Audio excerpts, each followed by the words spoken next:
비생산 시간 MPT 감소 방법. 이 영상은 i 핵심 업무 20부작 시리즈 중 9번째 내용입니다.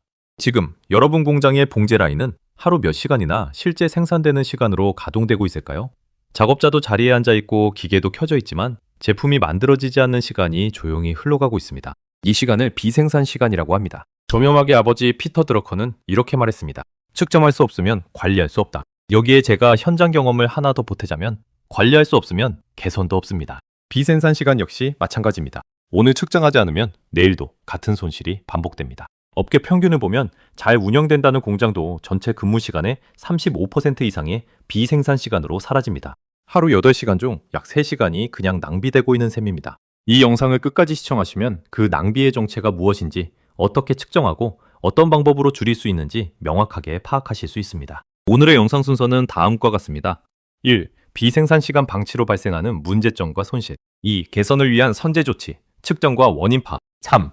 비생산 시간 감소를 위한 5가지 구체적 해결 방법. 4. 개선 이후의 효과, 생산성 회복과 손실 방지. 5. 지속 유지를 위한 현장 체크리스트 7가지. 6. 핵심 Q&A 5가지. 7. 결론 및 요약. 1. 비생산 시간 방치로 발생하는 문제점과 손실.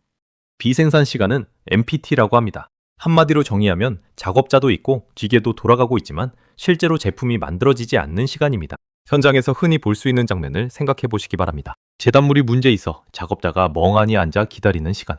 앞 공정이 밀려 다음 공정, 작업자가 할 일이 없는 시간. 기계가 고장나 수리를 기다리는 시간. 불량이 발생하여 수정하는 시간. 이 모든 것이 비생산 시간입니다. 봉제 라인의 평균 가동효율은 통상 50%에서 65% 수준에 머물고 있습니다. 이 수치가 의미하는 것은 무엇일까요? 잘 운영되는 공장도 전체 시간의 35% 이상이 비생산 시간으로 낭비되고 있다는 뜻입니다. 더 구체적인 수치를 보겠습니다. 봉제 라인 하나가 8시간 근무 중 90분을 비생산 시간으로 낭비하면 실제 가동률은 81%로 떨어집니다. 단 90분의 낭비가 생산 능력을 거의 20% 삭감하는 것입니다. 금액으로 환산하면 어떻게 될까요? 작업자 38명, 일당 6불 기준으로 비생산 시간이 30%에서 18%로 줄었다고 가정하면 매일 회복되는 금액은 다음과 같이 계산되어 27.36달러입니다. 한 달이면 약 644달러, 연간으로는 약 8,208달러 손실이 방지됩니다. 10개 라인이면 82,080달러이고 50개 라인이면 41만 400달러로 한화 5억 5천만 원이 넘는 금액입니다. 제가 부임했던 당시에 베트남 법인 규모는 3개 공장, 89개 라인이었습니다. 전체 라인에 대입하면 천문학적 숫자입니다.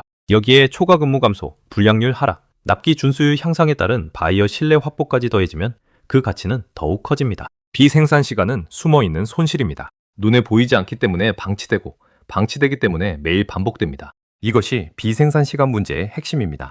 2. 개선을 위한 선제 조치, 측정과 원인 파악. 비생산 시간을 줄이려면 가장 먼저 해야 할 일이 있습니다. 측정입니다. 측정하지 않으면 어디서 얼마나 손실이 발생하는지 알 수 없고 알 수 없으면 개선도 불가능합니다. 현장에서 활용할 수 있는 측정 방법은 2가지입니다. 첫 번째는 워크 샘플링입니다. 하루 종일 한 작업자만 관찰하는 것이 아니라 일정한 시간 간격으로 라인 전체를 순회하면서 각 작업자가 그 순간 무엇을 하고 있는지를 기록하는 방법입니다. 예를 들어 15분 간격으로 하루 30회 순회하면서 봉제 중, 대기 중, 이동 중, 재작업 중 같은 상태를 체크합니다. 이것을 집계하면 라인 전체의 비생산 시간 비율이 파악됩니다. 두 번째는 타임 스터디입니다. 특정 공정이나 작업자를 대상으로 스톱워치로 직접 시간을 측정합니다. 순수 작업 시간과 비작업 시간을 구분하여 기록하면 어떤 종류의 비생산 시간이 얼마나 발생하는지 정확하게 파악됩니다. 측정이 완료되면 원인별 분류가 필요합니다.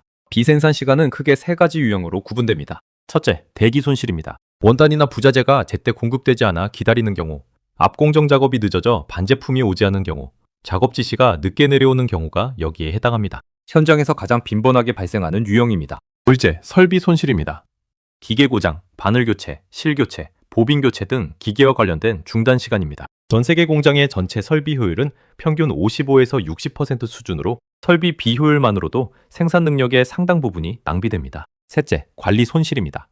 라인 밸런싱 불균형으로 발생하는 병목 대기, 불량 발생 후 재작업 시간, 작업 방법 변경 시 적응 시간, 작업자 교육 미흡으로 인한 반복 실수가 여기에 해당합니다. 해외 봉제 공장을 대상으로 한 연구에서는 타임 스터디와 PC본 기법을 활용하여 비생산 시간의 원인을 분석하고 대책을 적용한 결과 생산성이 8 내지 10% 향상되었습니다. 측정과 원인 분석이 선행되어야 개선이 따라옵니다. 3. 비생산 시간 감소를 위한 5가지 구체적 해결 방법. 원인이 파악되었다면 이제 실천 방법을 적용할 차례입니다. 5가지 방법을 순서대로 설명하겠습니다. 첫 번째 방법, 라인 밸런싱 개선. 비생산 시간의 가장 큰 원인은 라인 불균형입니다. 어떤 공정은 일감이 쌓여 허덕이고 어떤 공정은 할 일이 없어 기다립니다. 이 불균형이 곧 대기 시간으로 전환됩니다. 해결책은 각 공정의 SMV 표준 작업 시간을 정확히 측정하고 피치 타임에 맞춰 공정을 재배분하는 것입니다. 본 시리즈 7강과 8강에서 설명한 라인 밸런싱 내용이 이 부분과 직접 연결됩니다. 라인 밸런싱 효율이 10% 향상되면 비생산 시간은 그만큼 감소합니다. 두 번째 방법, 설비 예방 정비 시스템 구축. 기계 고장은 예고 없이 찾아오지만 대부분의 고장은 사전에 징후가 있습니다. 예방 정비란 고장이 나기 전에 주기적으로 점검하고 소모품을 교체하는 것입니다. 기계별 점검 체크리스트를 작성하고 매일 아침 작업 시작 전 5분씩 점검하는 습관을 정착시킵니다. 바늘 교체 주기, 오일 교체 주기, 벨트 점검 주기를 사전에 정해두면 갑작스러운 고장으로 인한 비생산 시간을 크게 줄일 수 있습니다. 세 번째 방법, 자재 공급 체계 개선. 원단과 부자재가 제때 라인에 공급되지 않으면 작업자가 기다릴 수밖에 없습니다. 이 대기 시간을 없애려면 자재 공급 일정을 생산 계획과 연동해야 합니다. 현장에서 바로 적용할 수 있는 방법은 칸반 방식입니다. 각 공정 옆에 자재 재고 기준을 설정해두고 기준 이하로 줄어들면 즉시 보충 신호를 보내는 시스템입니다. 자재가 소진되어 기다리는 상황이 발생하지 않습니다. 네 번째 방법, 불량 예방으로 재작업 시간 제거. 재작업은 이중 손실입니다. 처음 봉제하는 시간도 들고 다시 수정하는 시간도 추가됩니다. 불량 하나가 2배의 시간을 소모합니다. 불량을 줄이는 효과적인 방법은 인라인 검사입니다. 완성품을 검사하는 것이 아니라 봉제 과정 중간에 품질을 체크합니다. 문제가 발생하면 즉시 수정하여 불량이 누적되는 것을 막습니다. 직원 교육과 공정 표준화를 통해 SMV를 최적화하면 봉제 제조 공장의 생산 비용을 15%까지 줄일 수 있습니다. 다섯 번째 방법, 작업 준비 시간 단축. 모델 체인지, 즉 새로운 스타일로 교체할 때마다 준비 시간이 발생합니다. 실색상 교체, 패턴 변경, 치고 교체 등 이 준비 시간 동안 라인은 중단됩니다. 이를 줄이는 방법은 외부 준비와 내부 준비를 구분하는 것입니다. 라인이 중단된 상태에서만 수행할 수 있는 작업과 라인이 운영되는 동안 미리 준비할 수 있는 작업을 분리합니다. 미리 준비할 수 있는 것은 전날 또는 전교대 때 완료해두면 모델 체인지 시 중단 시간을 절반 이하로 줄일 수 있습니다. 사례 연구에 따르면 린과 작업 연구 기법을 통합 적용한 결과 비부가치 활동이 43%에서 5%로 감소하였고 병목 공정이 3개에서 0개로 줄었으며 작업자 이동 거리가 150m 감소하였다고 합니다. 이 사례는 위의 5가지 방법이 체계적으로 적용될 때 어떤 결과가 나타나는지를 보여줍니다. 4. 개선 이후의 효과, 생산성 회복과 손실 방지. 앞서 설명한 5가지 방법을 현장에 적용하면 어떤 변화가 나타날까요? 실제 현장에서 확인된 수치를 바탕으로 설명하겠습니다. 해외 공장 관리 경험을 예로 들겠습니다. 처음 부임했을 때 그 공장의 봉제 라인 효율은 52%였습니다. 작업자들의 역량 문제가 아니었습니다. 측정을 통해 하루 8시간 중 거의 2시간 30분이 대기, 재작업, 기계 고장으로 사라지고 있음이 확인되었습니다. 워크 샘플링으로 비생산 시간의 원인별 비율을 파악한 결과는 대기 43%, 재작업 31%, 기계 고장 26%였습니다. 원인이 명확해지자 대책도 명확해졌습니다.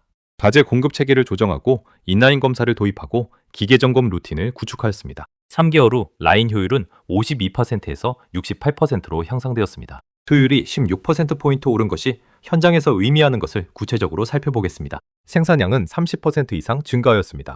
동일한 인원, 동일한 설비로 더 많은 제품을 생산한 것입니다. 초과 근무는 절반으로 감소하였습니다. 앞길을 맞추기 위해 야간까지 일하던 상황이 정상 근무로 해결되었습니다. 재작업으로 발생하던 원부자재 손실도 줄었습니다. 앞서 계산한 손실 금액을 다시 적용해 보겠습니다.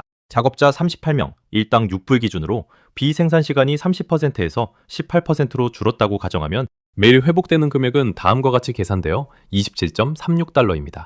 한 달이면 약 644달러, 연간으로는 약 8,208달러 손실이 방지됩니다. 10개 라인이면 82,080달러이고 50개 라인이면 41만 400달러로 한화 5억 5천만 원이 넘는 금액입니다. 여기에 초과 근무 감소, 불량률 하락, 납기 준수율 향상에 따른 바이어 신뢰 확보까지 더해지면 그 가치는 더욱 커집니다. 비생산 시간 감소는 추가 설비 투자 없이, 추가 인원 없이 지금 있는 자원으로 생산성을 높이는 가장 현실적인 방법입니다. 5. 지속 유지를 위한 현장 체크리스트 7가지. 개선은 한 번에 끝나지 않습니다. 지속적으로 유지하지 않으면 현장은 다시 이전 상태로 돌아갑니다. 아래 7가지 체크리스트를 정기적으로 확인하십시오. 첫 번째, 매일 아침 작업 시작 전 기계별 점검 체크리스트 이행 여부를 확인합니다. 단해 상태, 오일 수준, 벨트 장력을 점검하는 5분 루틴이 정착되어 있는지 확인합니다. 두 번째, 주 단위로 워크 샘플링 결과를 확인합니다. 비생산 시간 비율이 개선 이전 수준으로 올라가고 있지는 않은지 유형별 변화 추이를 파악합니다. 세 번째, 자재 공급 일정과 실제 라인 도착 시간의 차이를 1단위로 기록합니다. 공급 지연이 반복되는 원인이 있다면 구매 또는 물류 담당과 연계하여 조정합니다. 네 번째, 인라인 검사 기록을 확인합니다. 불량 발생 공정, 불량 유형, 발생 빈도를 주 단위로 분석하여 반복되는 불량의 원인을 제거합니다. 다섯 번째, 모델 체인지 시마다 준비 시간을 기록합니다. 외부 준비와 내부 준비의 비율이 어떻게 구성되어 있는지 파악하고 내부 준비를 외부 준비로 전환할 수 있는 항목이 있는지 검토합니다. 여섯 번째, 라인 밸런싱, 효율을 월 단위로 점검합니다. 작업자 변동이나 공정 변경이 생겼을 때 SMV 재측정과 공정 재배분이 이루어졌는지 확인합니다. 일곱 번째, 비생산 시간 유형별 원인과 대책을 기록한 문서를 현장에 비치하고 신규 작업자 교육에 활용합니다. 개선된 기준이 현장에서 공유되고 이해되어야 지속됩니다. 6. 핵심 Q&A 5가지. 첫 번째, 비생산 시간이 얼마나 되면 문제가 있다고 볼 수 있는지요? 업계 기준으로 볼 때 봉제 라인의 가동 효율이 65% 미만이면 비생산 시간 관리가 필요한 상태입니다. 달리 말하면 비생산 시간이 35%를 넘으면 개선이 필요합니다. 실제로 많은 공장이 40 내지 50% 수준의 비생산 시간을 가지고 있으면서도 이를 측정하지 않아 인식하지 못하는 경우가 많습니다. 오늘 바로 워크 샘플링을 시작해 보시기 바랍니다. 두 번째, 워크 샘플링을 하려면 별도의 전담 인력이 필요한지요? 전담 인력이 없어도 됩니다. 라인 감독자나 IE 담당자가 하루 30회, 15분 간격으로 라인을 순회하며 각 작업자의 상태를 간단한 양식에 체크하는 것으로 충분합니다. 처음에는 다소 번거롭게 느껴질 수 있지만 2, 3일만 지나면 루틴이 형성됩니다. 중요한 것은 매일 꾸준히 기록하는 것이며 1, 2주치 데이터가 쌓이면 유형별 비율이 명확하게 나타납니다. 세 번째, 설비 예방 정비를 하려면 정비 전문 인력이 있어야 하는지요? 전문 정비 인력을 필요로 하는 항목도 있으나 간단한 기본적인 예방 정비는 작업자도 점검 가능합니다. 바늘 교체 주기, 오일 보충 시점, 벨트 장력 점검 같은 항목은 작업자가 직접 수행할 수 있습니다. 기계 제조사의 사용 설명서에 주기별 점검 항목이 명시되어 있으므로 이를 기반으로 체크리스트를 만드는 것이 시작점입니다. 복잡한 수리가 필요한 경우에는 외부 기술자와의 계약 점검 체계를 구축하는 것이 효과적입니다. 네 번째, 공정 재배치를 해야 하는데 작업자들의 저항이 있을 경우 어떻게 해야 하는지요? 공정 재배치는 작업자 입장에서 익숙한 환경의 변화이기 때문에 초기에 저항이 생길 수 있습니다. 이때 중요한 것은 변화의 이유를 데이터로 설명하는 것입니다. 이 공정의 SMV가 얼마이고 전체 라인에서 어떤 대기가 발생하고 있다는 것을 수치로 보여주면 이해와 동의를 얻기 쉬워집니다. 또한 재배치 이후 라인 성과가 향상되면 인센티브와 연계하는 방식도 효과적입니다. 다섯 번째, 인라인 검사를 도입하면 오히려 생산 속도가 느려지는 것은 아닌지요? 처음 도입할 때 일시적으로 흐름이 느려지는 것처럼 느껴질 수 있습니다. 그러나 인라인 검사의 목적은 불량이 누적된 후 한꺼번에 처리하는 것을 방지하는 데 있습니다. 불량이 발생한 즉시 수정하면 재작업 물량이 줄어들고 완성품 검사 단계에서의 반품 처리 시간도 감소합니다. 중장기적으로는 재작업 시간이 줄어들면서 전체 생산 속도는 오히려 향상됩니다. 7. 결론 및 요약. 오늘 내용을 정리하겠습니다. 비생산 시간은 봉제 공장에서 매일 조용히 이익을 잠식하는 손실입니다. 작업자도 기계도 있는데 제품이 만들어지지 않는 시간, 그것이 비생산 시간입니다. 유형은 크게 대기 손실, 설비 손실, 관리 손실 3가지입니다. 줄이기 위해서는 측정이 먼저입니다. 워크 샘플링과 타임 스터디를 통해 현재 상태를 수치로 파악하고 원인별 비율을 분석합니다. 그 다음 라인 밸런싱 개선, 설비 예방 정비 시스템 구축, 자재 공급 체계 개선, 불량 예방을 통한 재작업 제거, 작업 준비 시간 단축의 5가지 방법을 현장 상황에 맞게 적용합니다. 한 가지 핵심을 기억하시기 바랍니다. 측정하지 않으면 개선할 수 없습니다. 지금 당장 여러분 공장의 비생산 시간이 얼마인지 측정해 보시기 바랍니다. 그것이 개선의 출발점입니다. 다음 10번째 시간에는 비생산 시간 감소와 직접 연결되는 워크 샘플링, 구체적 측정 방법과 가동률 여유율의 중요성에 대하여 알아보겠습니다. 끝까지 시청해 주셔서 감사합니다. 영상을 보시며 떠오르는 경험이나 주변 이야기가 있으셨다면 댓글로 남겨주시기 바랍니다. 그 소중한 경험이 또 다른 분의 생산 관리에 깊은 지혜와 정보가 될 수 있습니다. 그리고 이 영상이 유익하셨다면 구독과 알림 설정 바랍니다. 후속 영상도 바로 받아보실 수 있으며 영상을 만드는데 큰 힘이 됩니다. 아울러 영상 관련 자료가 필요하시면 연락 바랍니다. 감사합니다.